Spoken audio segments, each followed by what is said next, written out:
In this video, we're going to be checking out and installing this ISD ESC. This is the ISD ESC70 RC crawler ESC. We're going to be unboxing it, looking at all the specs, getting it set up, all to run it in this Axial Base Camp as an upgrade from the factory ESC. If you're new to the channel, welcome. My name is Troy and this is Roadside RC. What you'll tend to find is me crawling and bashing and drifting and racing, plus doing product review videos.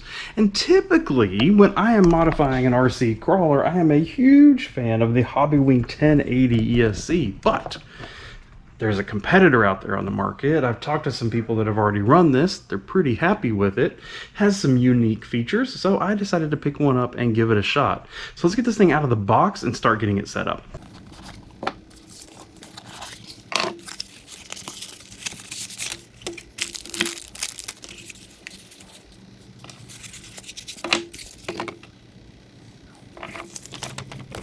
Well, that is one interesting looking ESC.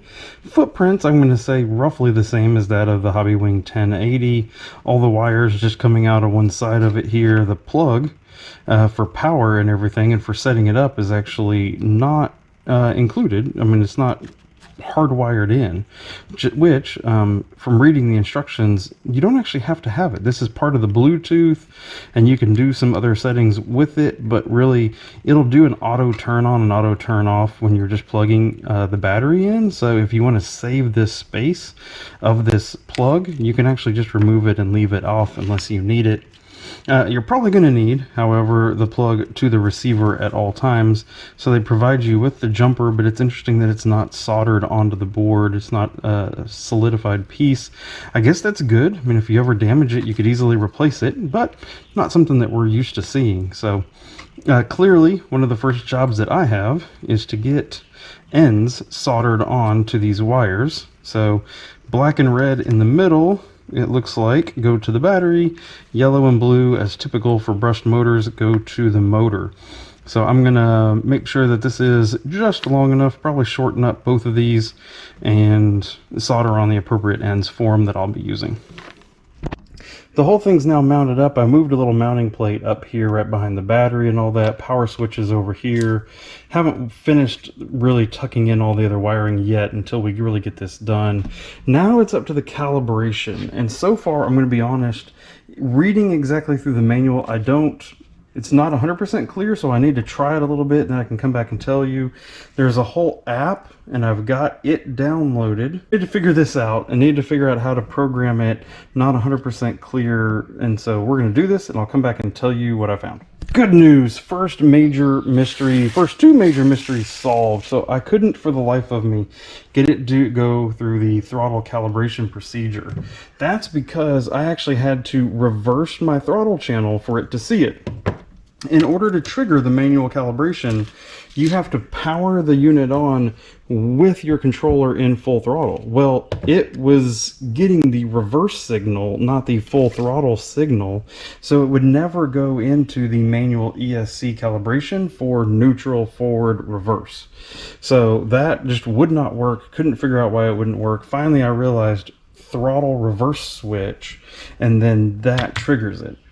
Second thing is the app. So the app is still sitting here. It's still spinning.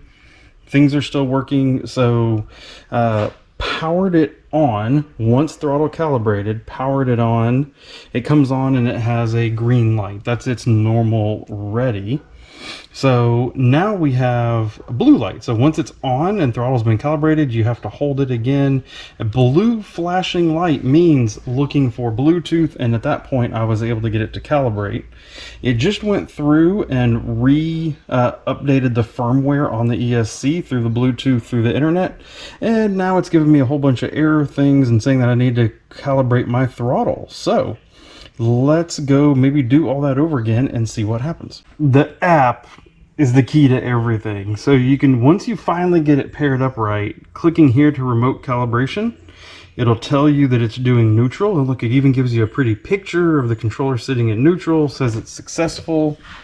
Then it tells you to go next, and it says go to the highest setting, and it shows you squeezing the throttle and you can see it moving over there. Tells you when that's done. Then it says go to brake. You can see again where it's indicating what you're getting there. Successful. I'm going to come in here. I'm actually going to change this number up a little bit. This is the neutral range because I'm noticing a little bit of back and forth of that. And then, it works. You can actually then come in and set, I had it in crawler mode here, so you can do custom or you can do specific ones. It looks like once you start modifying anything that they have set in here, it goes straight to custom. But you can do your running modes when you click here, and you can actually change it into the different ones. I had to increase my cutoff voltage because they had it pretty low. I need to go out there before I change anything else, really. I changed the pulse width. It was on only 4,000 hertz. I moved it up to 16, which is a number that I've used before with my Hobbywing 1080. Reason why I did that is because this system from the factory is really loud. I'm hoping that it will let it quiet down the whole system a little bit. There is an active drag brake level and an active brake level. The rock crawler mode comes with both of those disabled, which I would not think I'd want to, but I don't quite understand from the instructions exactly what they are, and so we're going to drive it first and then come back and see if we want to change any of these parameters down here. So power feels good. It has a pretty strong drag brake on it right now, so I'm going to want to mess with that and see what that means, see what I can do with that. I'm noticing something here when I go, so here's reverse, and I go to switch to forward. No, that's fine. You see that? So look, I'm going to come in reverse, pause, and then go back and forward, and it stutters. You see that little stutter?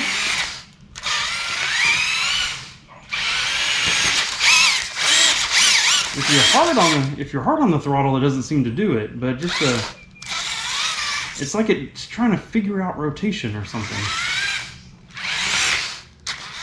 See that? On the workbench here, it might be even more obvious.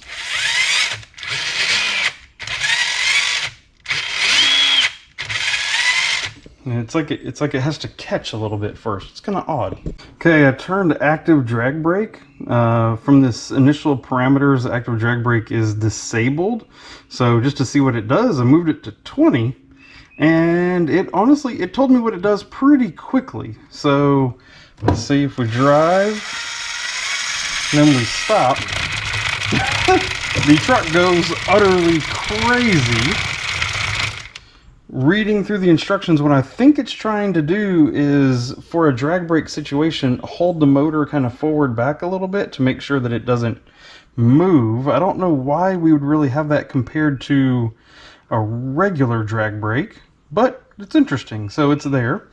We're gonna enable active brake now and see what that does, because I'm confused still as to what some of this stuff means.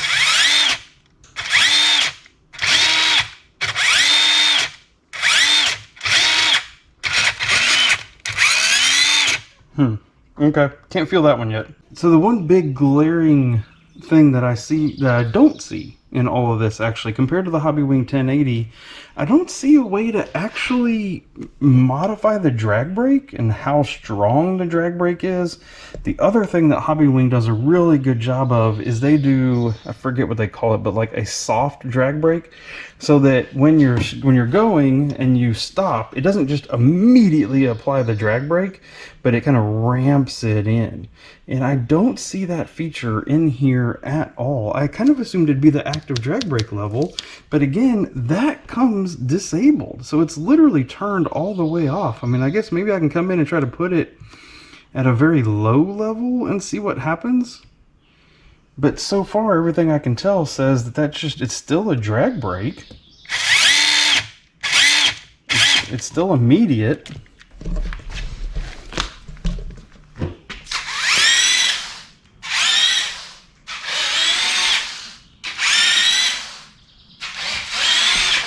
So I don't get it. I don't get how you have a crawler mode in an ESC and not have an adjustable how hard the drag brake is and then that soft ramp in. I thought for sure I thought for sure that would be in here. Hey, if any of you are smarter than me and have already messed with this ESC and know the answer to this, please let me know down in the comments.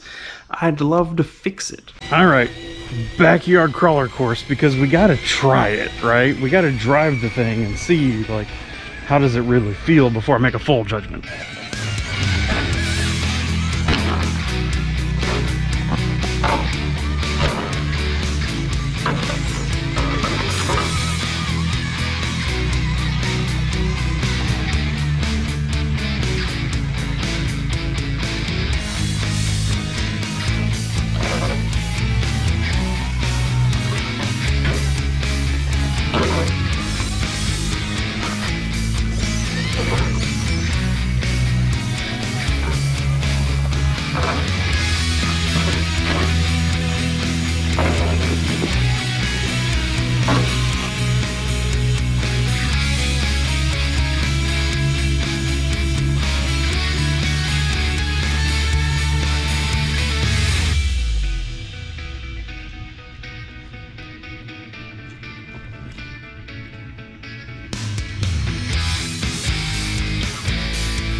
There we are, test drive is done. Did not take very long at all to feel a couple things. One, yes, that drag brake is literally 100% drag brake, so and immediate. So if you are not used to driving like that, you better get used to it. Unless one of you is smart enough to tell me down below in the comments how to fix it.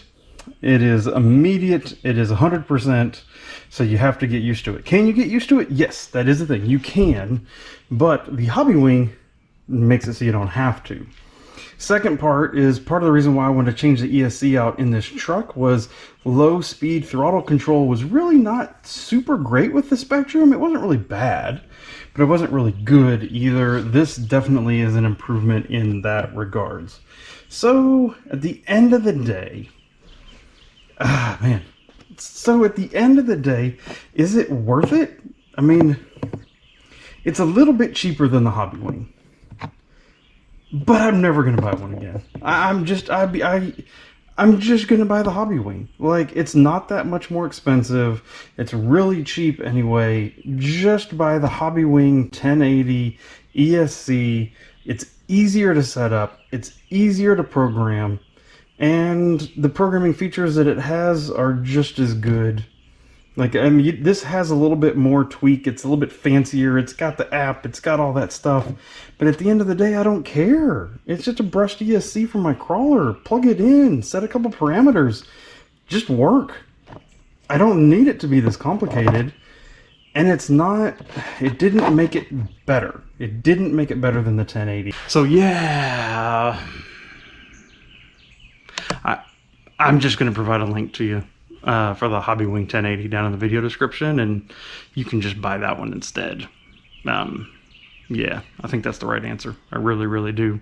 So, hey, time for me to get out of here. I'm going to leave a link to the Hobbywing 1080 video over here. So if you don't believe me, you can come over here and you can check out the video yourself. So thank you very much for that, and we will see you in that video. Goodbye.